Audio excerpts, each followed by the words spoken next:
Oh, yeah. There it Hey is. guys. Holla. Holla, holla. We're back. You're talking about Easter. Yes. Easter learning activities. These are stuff for my site this week. So, yay. Fun stuff. All right. Here we go, friends. Another episode. Hey, we're on episode 49. And today we're talking about Easter or springtime learning activities that you can do with your kids. And we have 6 ideas, fun ideas that you can do or not do. Yeah. If you want. No pressure at all. Yeah. But sometimes it's fun to change things up in your learning activities and do something seasonal. So how do you do Easter at your house? Are you guys Easter bunny people? We do not celebrate the Easter bunny. We celebrate Easter Christ-centered. We focus it on Christ and the true meaning of Easter. We do that with Christmas. I think we talked about that at Christmas time too. We don't do Santa. We don't do the Easter bunny. We don't do the tooth fairy. I'm just not into that. Yeah, I like mentally, well, there are a few reasons, but the idea sounds exhausting to me to have to do these things. Yeah, I don't remember if I shared this story or not, but the reason we started with Easter was my oldest when he was 3. I think I shared this story. I think you did share this story. It's so funny. I'm going to share it again. He was 3 and he was asking us about Easter and trying to figure it out. And he was like, so there's this bunny that comes and puts eggs in our yard. I'm like, yeah. And he just starts laughing and he's like, that doesn't make any sense, Mom. And I was like, well, you're right. It doesn't. And I just lost it. And my mom and my sister were there too. And we were just laughing so hard at his logical mind. Yeah. And so that was kind of the point that all of that stopped for us. And I was like, it doesn't work for him or me. Yeah. And it's a way easier to not. And I just like to focus on the true meaning of these holidays instead of the made up fictitious ones. There's my son was way into listening to Jim Gaffigan, the comedian, and he has a funny skit about the Easter bunny, like bunny and eggs, like it doesn't even. I know, it doesn't even make bunnies sense. Don't lay eggs, so yeah. It's the whole thing. Well, if you know the history and the pagan history of it, they're symbolic things. But it's a German tradition, isn't it? I thought it was a German. The eggs, base. Maybe. I don't know. I can't remember, but rebirth. Rebirth. Yeah. Basically. Anyway, so we try to keep everything focused at our house on Christ during Easter. I still do an Easter basket for my kids. Oh, do you? I do. Yeah. We just have, it's a fun day. It's a fun holiday. We will often do Easter egg hunts even still, but more with cousins. We'll have like a big... So you do all the activities, but not necessarily like... But I don't say the Easter bunny came. Yeah. It's just... Well, I always tell my kids, so I don't, like I've talked before, I'm not a big gifter. And so the idea just to have to go and find things that everybody likes. And we keep it pretty simple. But I don't like candy in my house either. That's true. You guys aren't candy eaters. Then, and I don't want the grass from the Easter baskets. That stuff is everywhere. The worst, and it takes a month to clean it all up. And so I just tell my kids, if I do something, awesome. If I don't, awesome. Like, there are no expectations from me.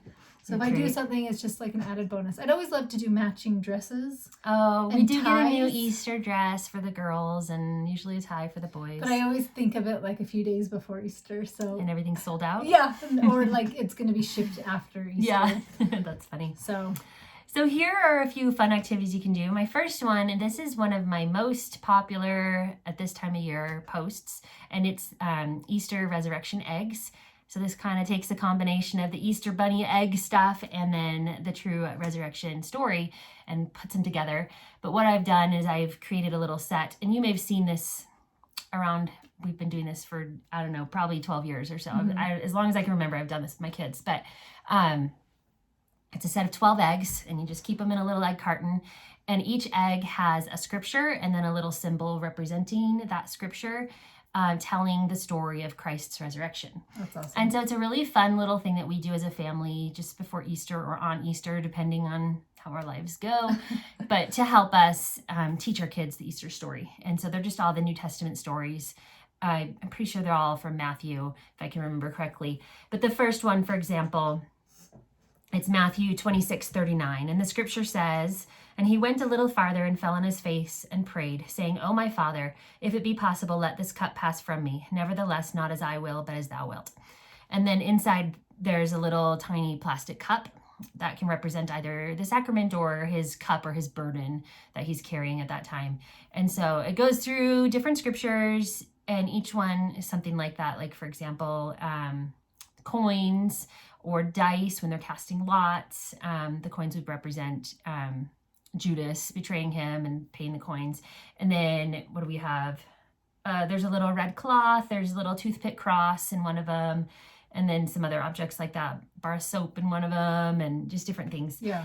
And then the final egg, number 12, is Matthew 28:6, and it says, "He is not here, for he is risen." And then the egg is empty to represent the empty tomb. So it's just a fun little story, but also activity that you can do with your kids, and it's very simple to put together.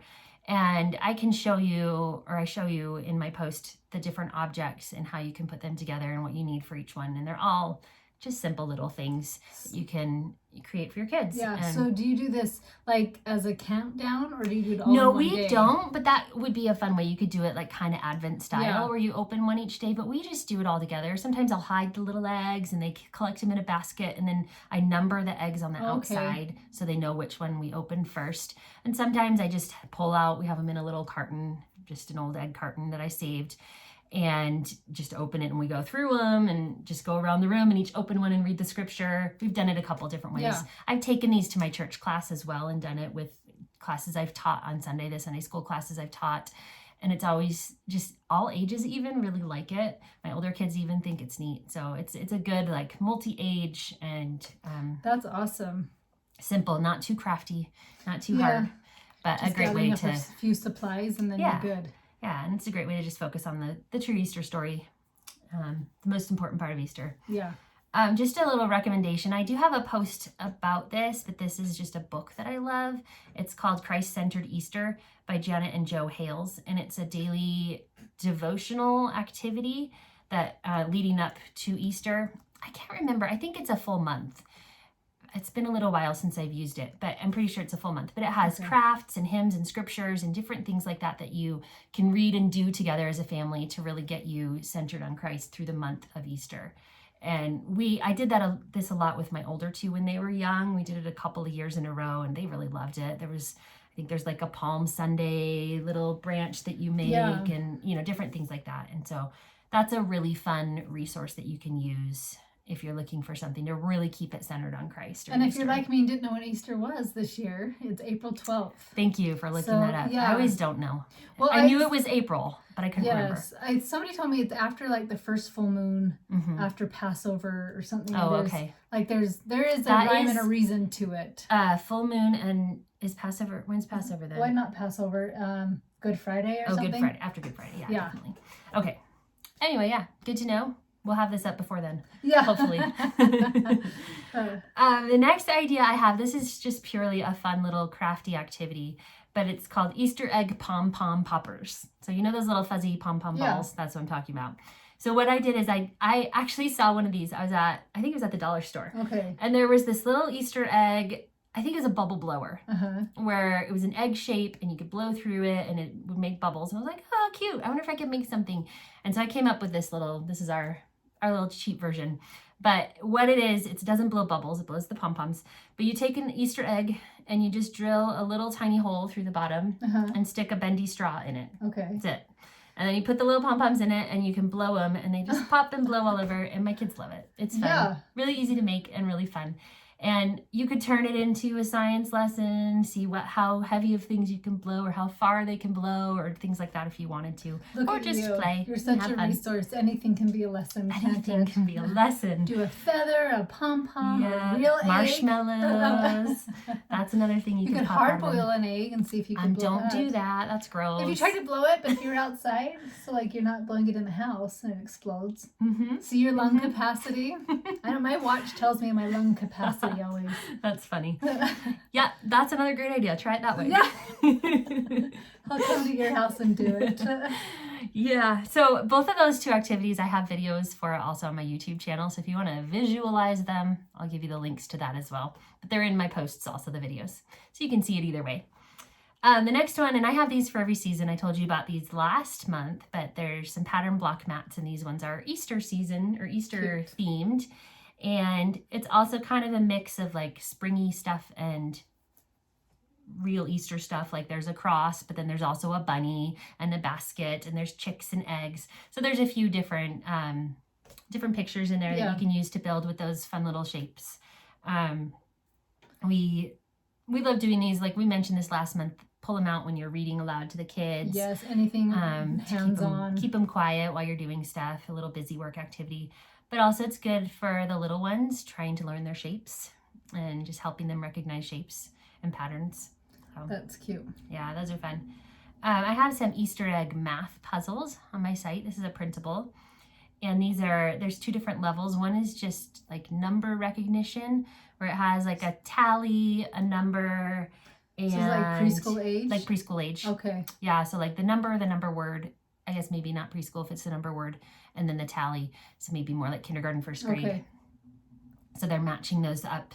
And then the other one it's kind of tricky. You have to see the picture. It's kind of tricky, but it has like a number in the center and then a puzzle of numbers are going around that are add or subtract, and you have to solve the problem. It's like a maze, figure it out. Yeah, kind of. I've seen those. I think they're super cute. And it's really a fun one. So those come together in a set. So you have like 2 different levels of math puzzles. You know, it's funny. I can get my kids, if I make math a game or something like that, like, okay, nobody has to do their math today, but we're just going to play this little game They instead. get so excited. Yeah. I know. When I give my kids a day off from their regular math and do something like this, it is the best day ever for them. We don't have to do math. They think we'll it's play so this game. cool. So this is a really fun, tricky way to get your kids doing math, and they think they're not. Well, and even if you have a kid who's like, I hate math, and you're like, that's fine, we'll just play this game instead. That's how this started for me, honestly. I laugh at that I have a math book published. Math was not my favorite subject. But my kids were struggling with enjoying math also. And so that's where a lot of these things for me started, because I was trying to find enjoyment in it for them and help them get over this hatred that they had of math. And so I started just making all these kinds of things that would just, okay, we're going to take a break from the normal stuff and just do something fun to practice. Like, for instance, this morning before I came to record, my son, he's 9, and he was doing his math on the computer, and it was 7 times 8 he had to do. And he was crying, and he was like, I don't have my math facts, I don't have it memorized. It's like, I hate it, I can't do it, I don't have this memorized. I was like, okay, then we're gonna just pause for a minute, and we're gonna work on getting those memorized, and what's a fun way we can do that? So we're coming up with some little games or some apps or different things that he could do to just really drill down his multiplication facts so that he felt comfortable and could work through those and not sneak and pull out a calculator, which is what he was trying to do. And so, anytime that you can just pull them away from the regular routine and change it up a little and just put some enjoyment in it, it really just makes a huge difference for them. Well, it's like this gives this attitude also of school's fun. Yeah. And so just like with the holiday stuff, adding in these different little variations, like, okay, we're not going to do math all week of Easter. We're going to do like these little puzzles instead. And it's like, oh yeah, we'll just play games. And then the next month it's like, we're not going to do math this week either. We're going to play this game. And so it gives them this perspective, like school is fun, school is amazing, and then you can start like staying meatier and meatier, but the games work, so you don't need to pull them away. And it's in a fun way where they don't feel like they're learning so much. And along with that, here's another little fun math activity. This is for littler kids, but it's so fun. It's called the bunny hop number line. So this we took outside, and I drew a big number line on our driveway. And I was doing it I'm trying to remember what age my kids were when I did this. It was a couple years ago. But I did like the numbers 1 through 30. And so they were trying to recognize and learn the numbers 1 through 30. And then I have a little set of printable dice. And one has numbers and one has plus or minus on it. Oh, cute. And so they roll the dice, and they have to either add or subtract that number from where they are. And they're hopping along the number line that we drew. And so it's a little addition, subtraction, a little number recognition. You could even change that to timesing. You could do multiplication if you have kids a little older. Yeah, dividing would be interesting. It would be a little trickier there, but you could definitely do multiplication. But I was doing this with my daughter, who was probably 3 at the time, and she was still kind of learning to recognize all the numbers and count that high. And so it was really fun for her to see, oh, I can count to 30, and hopping along and doing her little counting. So yeah, you can change the age span on that depending on the level of your kids. But it was so fun, and they just loved it. I need to pull that one out again. I was going to say, I think mine would love that. And it's so easy. Such a simple thing that you can do with them, and tell them to hop like a bunny, and then it's a fun Easter thing. Yeah, it's so fun to just give some variations of just, instead of having school be the same day in, same out, day in, day out. That's what I meant to say. And we love doing outside learning a lot when the weather's warm enough to be able to do that. I take them out as often as I can and do things, and it helps a lot. And then my final idea for you today is a science related one. It's like science and craft combined. I love doing things like that. Yeah. But have you ever seen those borax crystals that people make on pipe cleaners? So this is a borax crystal, but it's made on an egg. So it's a little different. Like so an actual like a styrofoam. Oh, okay. So you know those styrofoam balls? They have egg-shaped ones. That's right cute. now at like Hobby Lobby and Michael's. You can find egg-shaped ones. And you make the borax formula like you would with the normal crystals. It's borax and water. And we added food coloring when we did it. And you put the eggs in, but they float. So there's a little trick you'll have to see on my website of how I made them not float. Oh. I won't give away the secret. I was going to say it. Now I'm dying to know. No, I'm just kidding. I put a separate jar on top and put marbles in it. Just hold them under the water. Nothing all that spectacular. I know, it's like drilling a hole. Just adding some weight. Yeah. I know. We tried a couple of things before we figured that out. But then just hold the egg down underneath, and then the crystals grow around the outside of the styrofoam. And then if you do colors, and they're all different colors, and we did like 6 different colors. And then they're just a pretty little decoration. We put them in a bowl on our table. Cute. But it's also a science lesson of how the crystals are growing. Yeah, that's awesome. Tons of fun. My kids loved that one. I think I also have a video of that one. So I'll share links to the videos on my YouTube channel and the posts of the different activities on my site. Yeah, so these are just really fun ways to give your school a little bit of variation, especially as you start hitting April and May. Yeah. You get a little bit of mom burnout. That is one of the hardest times of year for me to keep going. April and May, I struggle so much. So it's nice to have things like this to break it up. Just like, hey, we're not going to read our science book. We're going to make these eggs instead, right? And then it's like you're still excited about teaching and they're still excited about learning. And it kind of get over when it's starting to get warm outside and everybody just wants to go play. Yeah. Of like, no, we still actually need to do school. We've still got a month left, guys. Yeah. Or however long. You guys do summer, so. Yeah, we do summer. We were already talking about that today. Yay. Of our summer plans. Well, thank you guys so much for tuning in today. Have a beautiful week. We will see you next time. See you guys.